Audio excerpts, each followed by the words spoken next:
বাড়ির জানলা দিয়ে তুলছি, কালীঘাট রোড।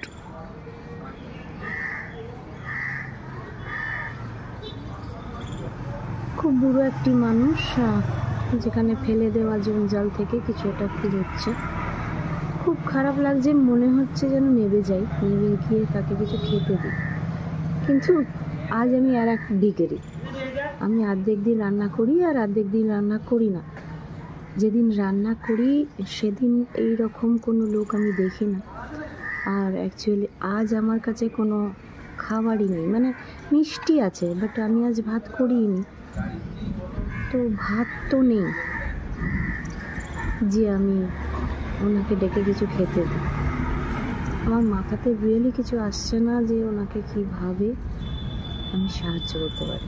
আবার অনেক সময় এরকমই হয়, কেমন যেন বিভৎসভাবে তাকিয়ে পাগল না, তো ভয়ও লাগে, উনি পাগল না গাড়ি আমি ঠিক বুঝতে পারছি না। হট করে গিয়ে মানে রোজকার তো আমি এরকম করতে পারি না, যেমন আজকালকার তো প্রায়শই দেখছি ভাত নিয়ে, কতটা ভাত আমাদের কেউই জানা নেই, কারোরই জানা নেই, ভাত আর তরকারি নিয়ে এদিক ওদিক দিতে থাকছে। একটা ভিডিও বা দুটো করেই সেটা শেষ হয়ে যাচ্ছে, মানে ভাত শেষ, ভিডিও শেষ।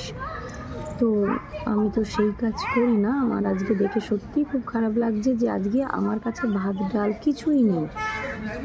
তবু মনে হলো যে এরা আমার শহরের লোক। ভালো থাকবেন, দেখি কিছু যদি করতে পারি।